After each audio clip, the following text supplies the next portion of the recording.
everybody, welcome to All That Matters and More. My name is Komiki and welcome guys. Thank you so much for joining us. But before we dive right into it, I just wanted to give you guys a quick disclaimer and to let you know that the content we will be providing today, please do not consider this as professional or medical advice. So guys, I have three amazing ladies that are sitting with me. So beautiful. I think they're so different in their own way. And thank you so much ladies for joining us once again. I really do appreciate it from the bottom of my heart. And my team appreciates it as well. And thank you so much. I'll keep saying thank you forever, but we have to get started. So may you ladies please introduce yourself. We'll start from the right. Please tell us who you are, your current situation. Are you married? Are you not? How many kids do you have? Like, we want to know. Hello, everybody. Firstly, thank you also for bringing us together. I love these conversations. My name is Karabo Mokoena. I am a writer and speaker with a parenting blog called Black Mom Chronicles. And there I just advocate for maternal mental health and conscious parenting. I am a girl mom of two, 6 and 2. And they are my greatest teachers, my bestest of friends, and really just my healers. And I just really love doing this work with them. And I am looking forward to this conversation. I am married to my best friend of 14 years. Hey! And that's also been such a beautiful healing journey for me as well. And I'm grateful for that kind of partnership because I think it really goes a long way in the journey, particularly with navigating motherhood. So I'm happy to be here. Thank you. Hi, my name is Potela Jama. I am a mother of a 2 going on 30. Girl. She's turning 3 in September, the 22nd. I am in a partnership with my best friend as well. It's going to be 10 years now in October, and we've had this gift of ours, and I named her a gift for a purpose because that's what she's been to us. Yeah. We were trying, and then she eventually came during COVID. But yeah, this is us. It's the 3 of us. For now, cool. Yeah. For now, I love that. Hi, I'm also Karabo Sitole, but I'll stick to K, known popularly as K. I'm a mother of two amazing boys, also turning 6 and 4. So I was a parent to 2 under 2.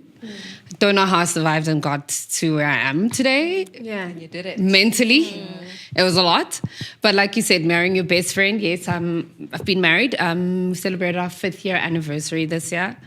So it's been, thank you. It's been quite an emotional roller coaster. Navigating motherhood, navigating challenges of being a young wife. It's been quite an extensive road that we've traveled on, journeyed on. And, life and it's all its courses, shortcuts over here. And then you think, okay, I've got the road. I'm on a good path. Yeah. And it gives you another curveball. So navigating through that and managing to still balance that whole friendship in the relationship that we have. Navigating motherhood, bringing up these boys, and also being a boy mom who, by the way, only siblings who I have are girls. So it was a dynamic that was shifted in my parents, my husband's side of the family. It was quite an interesting one. So it's a journey, an ongoing journey, Super exciting. Thank you. Sorry about that. Thank you, Kay. I literally love how you said journey. All 3 of you ladies mentioned it, And I think I'd like to open it up. Like, I want to find out, like, maneuvering, like, motherhood in this life, like, how is that? I think with everything that's ever changing and evolving, let's be honest, like, being a mother is completely different to what our mothers were. I just think in terms of the social norms, I just think in terms of the, like, how they were living back then to now, right now we're faced with so many social issues, unfortunately, that are very difficult. And I think that I'm going to be honest, as Black mothers as well, like, how are you guys going to deal with the challenges? How are you guys going to, like, unteach all of the bad things? And I'm going to say it because it's so sad that so many things are taboo and we are struggling as Black kids, So how are you guys maneuvering through that, not just only being a wife, but you guys are also driven and you're ambitious. Then it's work. Yeah. Then it's how am I maintaining my marriage, my partnership? Like, how are you ladies doing that? Because back in the day, it was just like, okay, I only have to do 2 things. And now it's like, I have to do like 10 different things at one go. Yeah. We can start on the right. So I think it's a really loaded question because I think, society now is so much more complex than it used to be. But I think that acknowledgement alone can go a long way to say that the times are so different now. So what are these times requiring of me? And I think with that comes just the realization that it's okay for us to define what motherhood looks like for us in these times, as an right? individual. As an individual. Yeah. And I think the motherhood conversation is also so complex because we're so different, right? And I think the one thing that made me also enter the space is just to say, there's a common thread in motherhood, but also the context matters. The context of my childhood plays a role. The context of the relationship that I have now plays a role. So how does that look like in my life? And I am a huge proponent of breaking generational cycles that are keeping us, Chained. locked. Yeah, it really just literally chained in perpetuating just unhealthy, tough, even toxic relationship with ourselves and then with our kids. But that requires a lot of work. So, and over and above the work that we have now is a lot, right? But I think intentionality for me is really just how I'm navigating everything in my life. Because then if I'm intentional, then I just have an understanding that one, God is in control, really. And then that helps me be in tune with the seasons of my life. It's like, what is this season calling me to do? For me, parenting and motherhood was freedom. And corporate didn't allow that for me. So I had to exit and be like, okay, how do I create a life for myself that allows me to be the kind of mother that I want to be, the kind of wife that I want to be? And then freelancing came with that. But then even in my freelancing life, I have seasons that I call, this is my hustle season. And then we can have a conversation as a family to say, listen, I won't be able to show up as I usually do.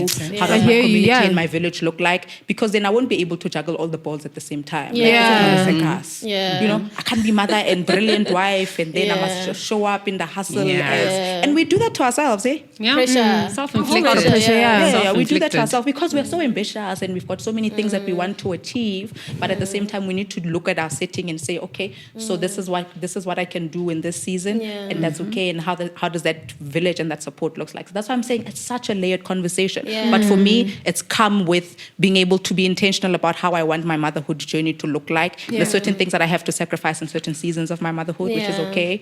I love gym so much, but in certain hustle seasons of my life, I can't be as consistent as I can, and then I can be like compassionate and say, actually, the season is not really about that karabo that's killing it 5 times at the gym, and that's okay. I'll show up in a different season of my life. Right now, I'm in a season of my life where I can show up at a podcast and go to events, and when it's that and then I show up, and I'm so intentional about how I show up as well. You know, be present in that, because then there's gonna be a season where all you are doing is just working, and then you just have to show up in that season and like just surrender to what the season is calling you to do. So I think for me, it's really just come with a lot of that, just intentionality in the work that I'm doing, just even in the call of being a mother. Nice. She's absolutely right. Just to add on that, like, my second name is Grace. And that's purely because I give myself grace to make mistakes. And because I won't get everything right. And my daughter was born not during the peak of COVID, but it was during COVID, and I was pregnant during COVID, and I was alone for my first trimester because my partner was in a different province. So my daughter is a Google baby. So she's a Google baby because I had to keep people away for a certain period of time because I don't know what is going on. And I had moments where it was very lonely.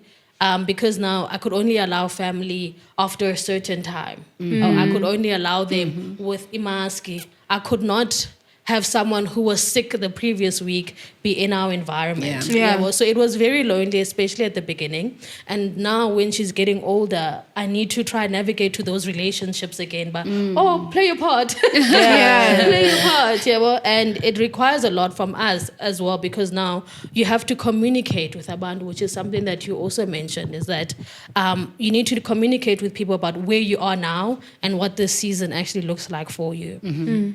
No, because we are completely in a different province from where we originally, where our family's from. We have to communicate certain things that we need you here at this specific time. We want you to have a relationship with our daughter. We're video calling. We're doing this. We're doing this. Yeah, well, so that everybody is fully present in ukhulisa kulo mntana as much as possible, because I've realized that you can't raise a child with you and your partner alone. No. It's impossible. All right, yeah. So when I had my child, I was a 24-year-old mom, and I swear he brought structure to the confusion a 24-year-old goes through. And I look back at it, and when he turned 1, that's when I sat back with my husband and I was like, dude, like, this guy is the one who brought peace and structure and navigating this life thing, because it was such a confusing age, such a confusing time. And like Miki said, my mom and I we are wide apart. And I only started understanding her when I became a mother. But like growing up, like being a teenage girl, my mom was not you can't just come to her and ask her about boy things or this and that and that. I've got a date with whoever. No, there was a 30-year gap. And I was like, I'm always going to be a young mom. And the selfish me also touched on the fact that I was eyeballing when I found out that I was having a baby boy. Very selfish, because I was like, baby girl, it's easier. I had my baby sister. I've got baby girl cousins. And it was so much more easier. And I was literally eyeballing. I'm like, what am I going to do with a baby boy? And I look back at it now and I'm just like, God knew exactly what he was doing, because there is something maybe I need to do, a change I need to make with the young men that I have in my life who have to later on be the same man that I married, you know, working into a direction that I'm literally bringing up model society men. And I look back at it, I'm just like, there was so much structure. There's been navigation, just maneuvering through this motherhood thing, but also that community that we're talking about. Literally, had it not been for it, I don't know where I'd be. Mentally, it's taxing. I think motherhood, not getting like marriage and motherhood on its own, whether you've got 1 child, 3 children, it is mentally taxing. And I look back at it now and I'm just like, had I not had this village and this community behind me, how would you be navigating through it, you know? It's not a 1-man job or just a 2-man people job, you and your partner. It takes so much more. And there's so many things that you need to unlearn, so many things you need to, habits that you need to break. There's so much that goes into it. And you don't want to create the same mistakes that your parents created in you. And I think I was sort of kind of lucky in that way to know that, listen, my mom had girls, so I'm winging it. 99.9% of the time, I'm winging it, you know? But I think at the end of the day, I look back at it, there was so much confusion, so much structure, and having them has brought some sense. Sense in a way that I understand. Others may not, but to me, it brought sense in a way I understand. Can I just add on that? Like you said, I think it's also emotionally taxing on people who have unfortunately lost their kids as well. I have friends who've fallen pregnant, and unfortunately during the pregnancy they lose a child. And it's very difficult for that person, even if it's 6 years, 6 months, or whatever it is, to sometimes navigate with your own children. And like I said, my second name is Grace. So I need to give my friend grace when she does not want to interact, you know, when sometimes it's difficult to be in the same environment with all of us who have children, for example. And I know there's a lot that someone needs to go through, like with their own selves, like go through therapy or whatever it is. But I need to also understand that this person had someone growing inside of them. And that person is no longer there. They are still regarded as a mother. And I always say this for myself, that you also need to name that child. Because if you were to have another one who's born, that is your 3rd child, for example, you need to acknowledge that child. So just to add on what you just said as well, that it's all difficult, even for the ones who've lost children along the journey as well. And I think I think it's for all mothers. I think. Yeah. I think it's also for kids who don't even have their mothers around. Yeah. You know? It's just so sad and unfortunate because I still say Black people are struggling. Like guys, like we are so behind on so many things. And I think another thing I love that you guys do. You guys have such a healthy narrative. Like I wanted to say, like, how did you guys change your guys' narrative? Because I think it's there are some mothers, unfortunately, right now who have a very negative narrative, and they don't even realize like how bad it is because certain things that are happening that they're doing, it rubs on the kid. Then you'll find that the child has anxiety. You don't even know where you got the anxiety from. Then you find out that you have traumas, and then now this is childhood traumas. But because you weren't raised in a healthy environment, because conversations were not had, now you're sitting there like, I'm not going to deal with it. And unfortunately, because of your parents, and you know, I'm not putting any blame on the parents or accountability, you know, like on the parents. You also need to take it within yourself. But how do we change that narrative, you know? So It's people like her. How do we, honestly speaking, how do we change that narrative? I think it's a lot of things. One of my biggest things is just thinking myself worthy enough to just get nice things. Right? So let's take conscious parenting, for example. So I learned that a lot of the principles of conscious parenting are stuff that white people have been doing for years. Yeah. So white people, instead of hitting their kids, they do, Johnny, go to your room, right? And that was hilarious for us. We're like, you go to your room. I'm gonna nice. drop You get kick whipped in black households. Like, you're not going to my room. How dare you speak to me like that? And that's the narrative that we're used to. And then I became a mother, and then I was like, wait, I can redefine what motherhood can be for me, and slapping and shouting at my kids doesn't really feel right. So how can I navigate it in a way that feels intuitive and feels like I'm aligned with what my role as a mother is, right? So that comes with stuff like go to your room instead of hitting and shouting, but then we have a self-limiting belief as black people of saying, All the Exactly. time. and it's like, no, it doesn't. When I tell people I do yoga for mindfulness and meditation, it's like, no, stop that. Center. Stop that. Stop thinking that you don't deserve to get on the other side. So you're saying it's tough for black people, but the system was created for it to be tough for us. Like the townships were created for us to struggle. That's why now I'm struggling. Sorry, I'm talking politics. I'm struggling to relate to any political party that's telling us about township economies and flourishing in the township. I'm like, no, man, the township wasn't created for us to flourish. So why are you trying to keep us in them, right? So it's like, how can we? What narrative can we write for ourselves? We can all tell our stories, but we can't try now create a reality for ourselves based on our childhood traumas and what we went through. Yes, we struggled, like black people proper struggled. And that's why I preach about generational cycles so much, because if you look at the history of being black, like violence has always been a thing for us. It's like there's something wrong with us. When you look back at our history, it's telling you that you are not good enough because you're a black person. So there's a lot of stuff that we have to unlearn about ourselves, and a lot of it is also just founded in just thinking myself worthy enough to have a healthy marriage. What does that look like as a young black woman growing up? I didn't have a point of reference of what a healthy relationship looks like. I wasn't raised by my parents. I had lost both of my parents before I turned 16. So a lot of this is us trying to figure out as we go.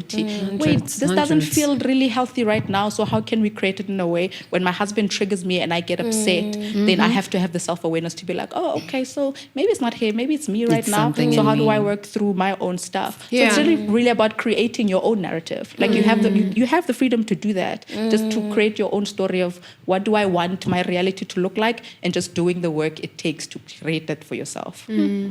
Like I said, for me, it was because of people like you who are very much intentional in documenting their journey and intentional in what they're actually doing with their children and everybody else around them. And I was very lucky enough to find pages on Instagram that really guided me towards the kind of parent that I want to be, the kind of birth that I wanted to have, even though it went south. But it's just honestly by people who are documenting this is how it's supposed to be.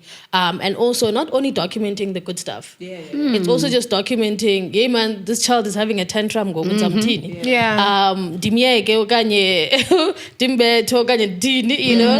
And most of the time, like it boils deep down that I honestly, like you said, like violence is something that we are so used to.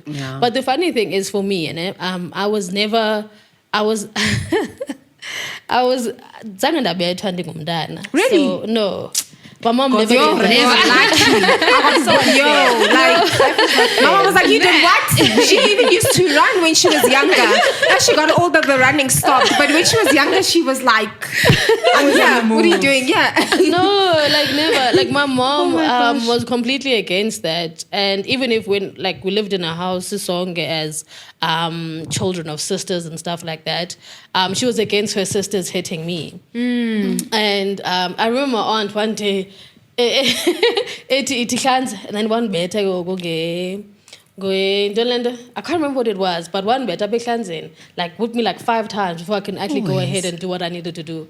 But my mom was so angry, and I remember that distinctively because she was angry and it never happened again. But now, like before I had my child, the nice thing about it is that I have a best friend whose son is 4 years older than my daughter. So what happened was I saw how she navigated parenthood.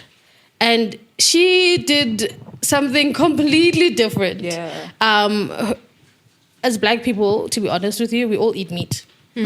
So her son was vegetarian, just like she was. And it was difficult to navigate that in a family that's doing like traditional stuff and all of that. And just telling, he's not going to eat boerewors, thank you so much.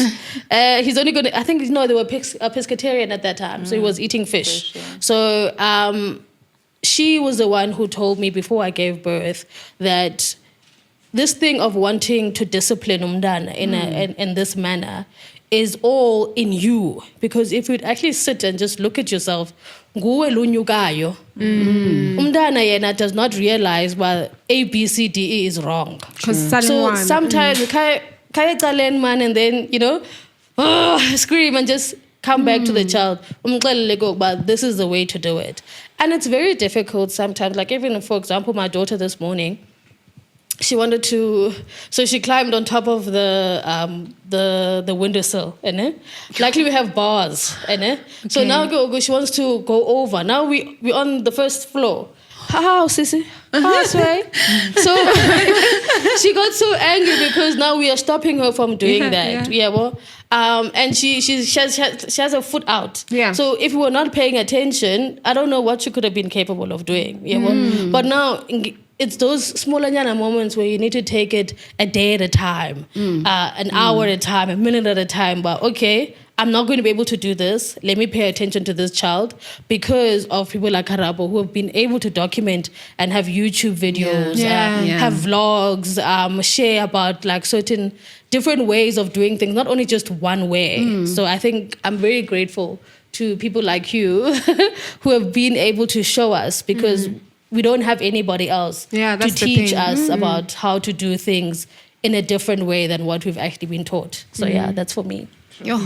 I don't even know where to begin because it's a lot of points that you brought up. But I think the main focal point that I'm going to just touch on, like I said, my son brought structure into my life. And like you said, unlearning certain habits, certain traits.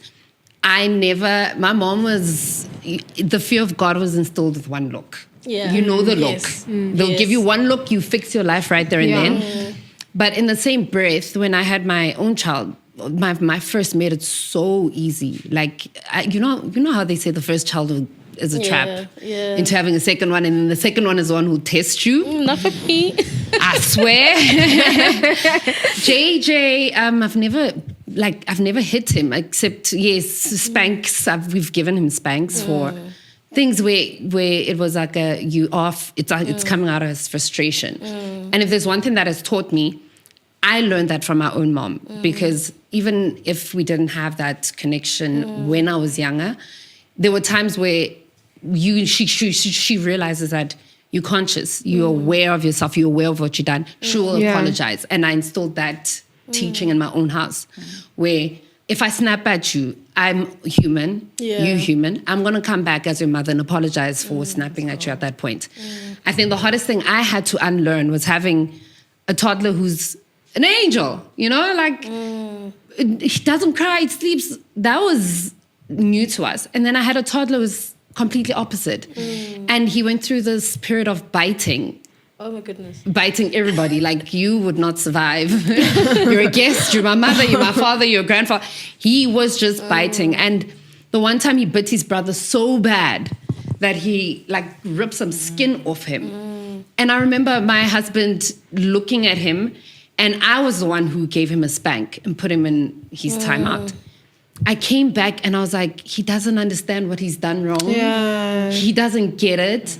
And yes, what we also fail to understand is that being a mother of 2 under 2, he developed way more faster because he had this person that he's constantly seeing, who walks, who talks. So, but placing emotions, speaking, putting actual feelings, verbalizing how I'm feeling, the frustration was always, I'm going to bite you, I'm going to pull your hair, I'm going to scream, I'm going to do this, I'm going to do that. And I had to once again navigate, how do we challenge this? Like, how do we work around this? And that's where the spanking even stopped. And once again, he knows, no, I'm not going to lie. It's our son who taught that to us, our very first. He came to us after he was spanked, went to the naughty corner. The baby brother went to him and he said, sorry.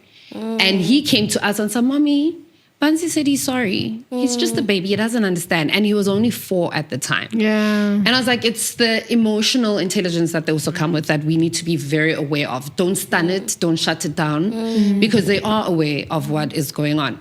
And I think as an adult, it changes your own perspective because spanking is no longer a thing of, it's a thing of the past. We don't do any spankings. Yes, we've got a timeout corner. Timeout corner can also be a creative corner where we give them chalk, draw on the freaking wall. As long as you're not throwing toys around the room and trying to kill your brother here, just time out and then you'll call me when you are ready. You're putting it in for 5 minutes or when you're done or when you feel like you've calmed down enough, it's okay.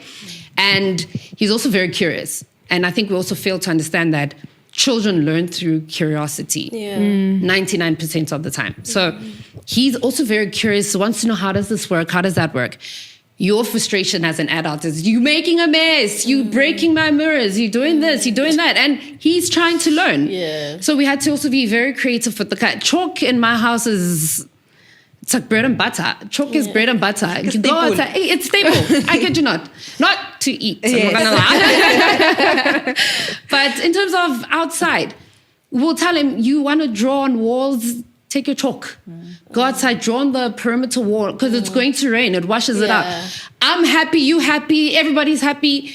My husband doesn't have a wife who's shouting all day. Yeah. He doesn't have kids who are crying because their mother's shouting. It's peaceful. So I think you really have to be creative with this parenthood thing for your own sanity. Yeah. For your own sanity. You'll lose it. For your own sanity. Yeah. Make it work for your circumstance and your situation because there's so much that you need to understand and they learn. Yeah. And they will hold you accountable. They will hold you accountable for your own actions. That's why I'm like, just snapping, you know, that 2 minute in traffic and you're, mommy, like I'm driving. And like, snap, I'm so sorry. I really didn't mean to. It's okay, mommy, I understand. I'll talk to you when I get home, when we get home. And he also knows that, okay, that was dangerous and explaining to them why certain things cannot be done. They really do get it. And I think everybody wants to think on their behalf without thinking that these people have their own brains. They actually think for themselves. So take into mind that you're dealing with little humans too. And you need to be more cautious of your behavior, especially once they turn 2. I think that's for me, like, now I'm seeing that for this child, 1 + 1 is making 2 here. You know? She's now becoming more vigilant of our behavior and stuff like that. I think the other day, what shocked me, my partner and I were kissing. She's like, stop fighting. Daddy, I'll get back to you on that one. But I was like, no, we're not doing that. Like, I was like, okay, Nomdana is now putting things together. So now I need to speak to her in a certain way. I can't baba the situation. I need to make her aware, but this is wrong for A, B, C, D, E. Yeah. Well, even like with that, she did it again. And I was like, no, mama and dada, kiss. Yeah. Ne? Love. Yeah. Yeah, It's not fighting. And it was so weird because we've never fought before in front of the child, Yeah. and we're not physical people. So it was pretty odd, like to find out like where is she getting this behavior Yeah. from, and it's so important to just realize that after the age of 1.5, that you need to start speaking to this child in a way that you need to explain the reasoning Yeah. behind whatever you actually said. So, and now you need to follow through. You can't be like, follow what I say, but don't do what I do. Yeah, You true. can't Yeah. anymore because now this child is going to look at you, but mama said. And my daughter is now at that age where she's like, mama broke. No. I'm like, yeah,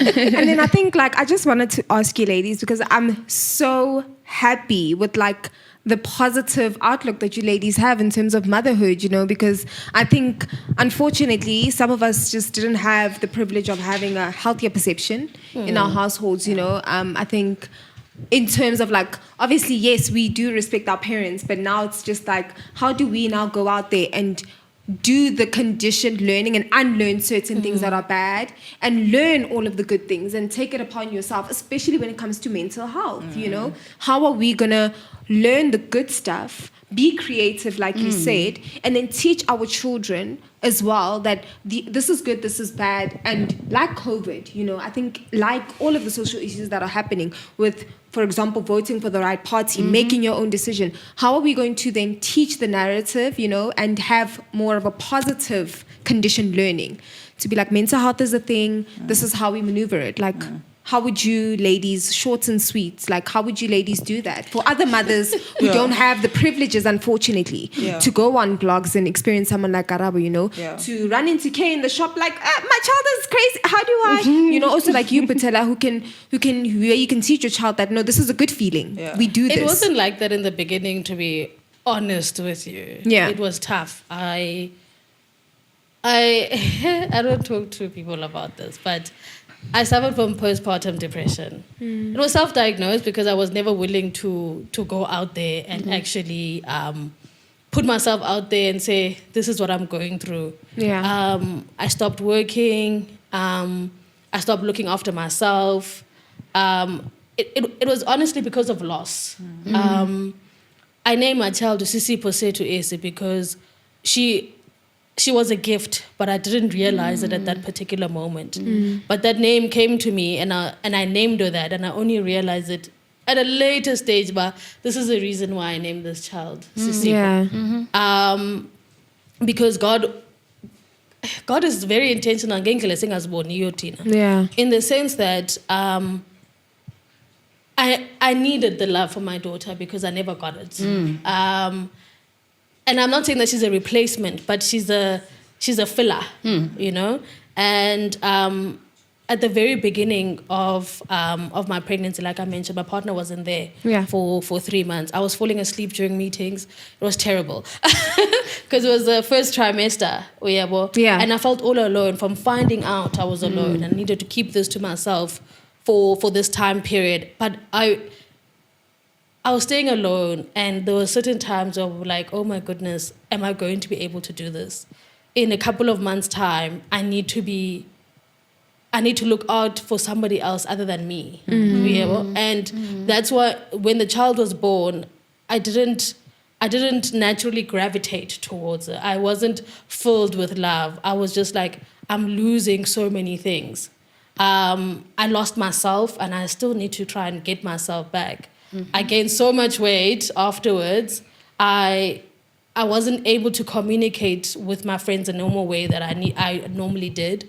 I wasn't able to go out. So I looked at me having this child as a loss. So that's why I really, really struggled, and it took a lot. I wasn't communicating with my partner about what was actually going on internally with me, and that's where the problem actually was, because it started manifesting in a lot of different areas in my life, and to the point where I was just there, but I wasn't there. And even for my child, I wasn't there. And it was only after it was only after like a year where I started, getting back into the groove and realizing this is my life. Yeah, well, yes, these things actually happen for a particular reason. But we're here now. We need to embrace yonke lento yenzekayo. Lo mntana ujonge kuwe. So Yeah. And it's just with realizing that with other people, like I said, it's like people like you who share that, but you need to be present and just take it one day at a time, to be Yeah. honest with you. Okay, yeah. Take it 1 hour at a time sometimes. And even with people who don't have access to ukarab or anything like that, it's just knowing that you need to do better because this person is here. So it's all about being intentional for me.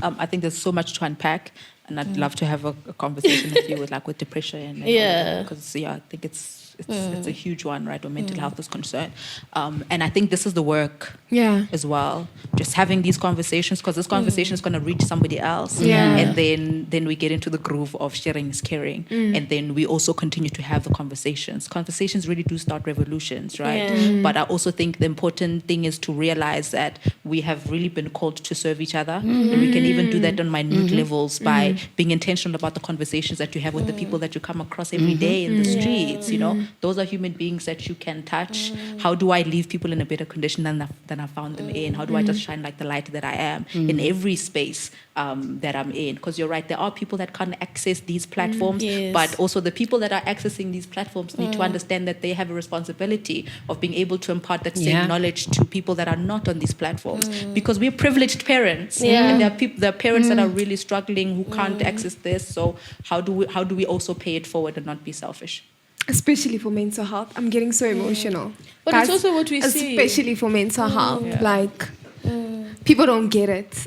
No, they don't. And I think It's, people don't chats get like it. this is the first step of acknowledgement. Yeah.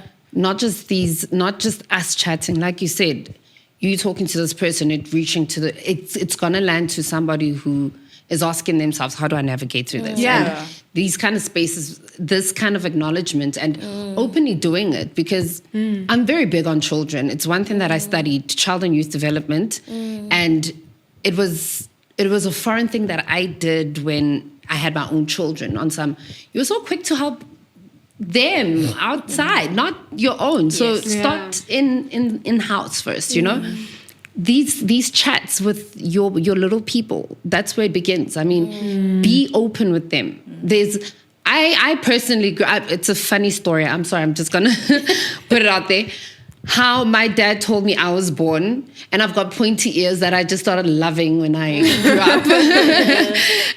My dad told me one Saturday afternoon, him and my mom were chilling, and I was dropped from the sky. He couldn't pick me up on time, so he picked me up by my ears. That's why my ears are pointy. Oh, that's so cute. And I sat down and I was like, sir, that scarred me for life.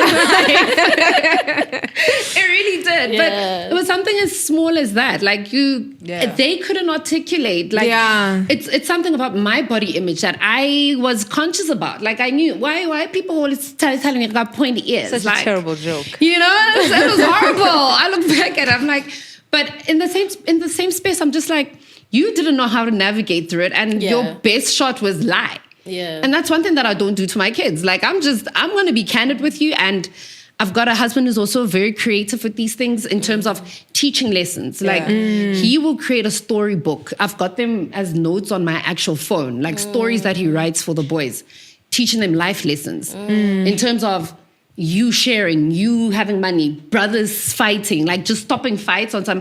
This has been the trend for the past 2 weeks. Like, he's going to start this one is going to start this one, and then it's a cat fight between the two. So it's always, the first step is always acknowledging, but also know that we need to have these chats from that very small level, because they can apply them in their own space and in their own surroundings. Every you know? interaction we have with our children matters. 100%. And their interactions with other children will teach their parents. Yes. On some, JJ's mom does this, or JJ says his mom does this, or JJ says his dad does this. It's going to teach the next parent, let me step up my game, because now school is an influence. A huge one, Their teachers are influences. The grandparents are influences, where we need to educate them that this is my child. You're not going to bring your trying to fix what you did in me or my husband in them. In them, yeah. You're going to follow suit with what we're going to do. Are they going to join the train and be creative in your own space and unlearn? Or we're going to have another, go bye, Felicia. But I think it's really, really important because every interaction with them, it is definitely going to spread. So be intentional, acknowledge it yourself in your own space and spread it through your circle with your kids. And they'll spread it through their friends and your friends and so forth. I feel like it just has a whole ripple effect that will unpack the right gradually, thing usually does. It really does. It requires us to be so consistent, guys. Yeah. Yeah. Even when you're tired and coming back from work, you're like, okay. I think it's very important also just to sijong izinto abantwana bethu bazibukelayo. All the time, yeah. Now, for example, we've seen that she's a huge fan of I was about to spell it out because I'm so used to spelling it out to my partner. I was about to say COCO, which is Cocomelon. Cocomelon and Baby Fin and stuff like that. I think how people who don't have access to these platforms, they also need to be very cautious of what they make their children watch, which is what we've just been very cautious of because we've seen the difference in behavior if she's just being creative herself or if she's watching TV. 100%. So now what we do is we don't watch any TV during the week at all. It's switched off at the plug. So even if Umdu is trying to, with the remote, it's not going to work. And it's very, very important in terms of us as well, even when we're tired and coming back from work and just remaining consistent in the behavior that we're trying to set. So, but this is a boundary. Yeah. This is not going to happen. Even when she goes to bed, we switch off the lights, main switch. So even if she tries to switch it on, it's not going to work, because it always becomes a problem. So those are things that you also need to remain consistent in the small things that you teach your children about what they watch and the behaviors that you also communicate with them. Thank you, ladies. And then just one last word from you ladies, whether it's, with motherhood, I think right now for somebody that's struggling, doesn't have the resource, just is not holding on, is not coping, just one last word. Like, what would you say to them right now? I think, firstly, it's just the acknowledgement that motherhood is really tough. Yeah. And for us modern Google moms, it's even tougher because we're trying to give our children something we don't have. True. Yeah. So give yourself grace to acknowledge that you're learning. You actually have no idea what you're doing. We still don't. With 6-year-olds and 4-year-olds and 2-year-olds, we don't know what we're doing. We're just surrendering to the process, and every interaction that we're having, we're wondering, what am I learning from this? What are the opportunities to learn? What am I supposed to be teaching? Just being intentional about the journey. So motherhood is hard. You're not crazy. You're doing a very, very tough job, but just know that you have everything you need inside of you to do it well. So love on yourself hard, and then you'll just see how that love trickles into your kids as well. Yeah. Oh, that's beautiful. For me, just to add on to what she said, because she took all my words. Just for me, is take it one day at a time. Take it, like when I say 1 hour at a time, I completely mean it. And other thing is go outside with your children. Yes. Go outside with your children.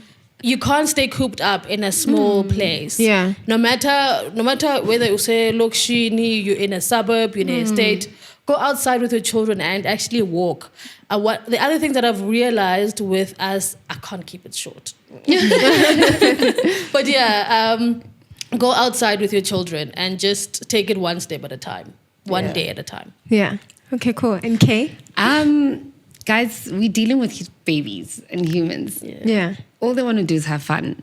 I feel like we forget that we're dealing with little people. So have fun. Yeah. And if there's one thing my mom taught me, well, in my big age, create the fun that you need with your kids. Create that space of fun. These are little, and they learn. They really, really learn through fun interactions, fun experiences. Find your inner child. Yeah. Heal that inner baby. So that she is growing or she grows up with your own kids. It will help you heal quicker too. Thinking about mental health, like you said, you're doing a freaking amazing job. it's the best hood if it's done right. Yeah. It really is the best hood if it's done right. No, that's so Thank you, ladies. Thank you so much. I think this was very insightful for me. I'm glad that I also got to sit here because I'm not a mom yet. Like I was telling you, ladies, I'm a little bit scared because I'm like, wait, what? Yeah. Like I'm so used to taking care of myself and being selfish that I'm going to literally take this with me for the rest of my life. I think it's definitely going to help me. And I can now also teach others. Like also, guys, like don't think because mommies are sitting here, that you're not. Like, don't say, now, well, I'm not going to pay attention. Pay attention. It can help you in so many ways. Thank you so much for the positive experiences. Thank you for the positive outlook. And for you guys just having so much more of like a beautiful outlook, in terms of what motherhood is, and also being honest to say, guys, it's not sunshine. You see us smiling and laughing, but we're trying our best. Yeah. So thank you so much, ladies. I really do appreciate it. pleasure. Thank you for having us. Thank you. All right, cool, guys. And literally, that's it from us. Guys, please do definitely follow us on Instagram at mattersandmore_. You guys can also check us out on TikTok at mattersandmore. And if you'd also like to email us, you can do so at info@mattersandmore.co.za. Other than that, excuse me. Other than that, guys, my English bundles are depleting. Thank you. Thank you so much and have a good one.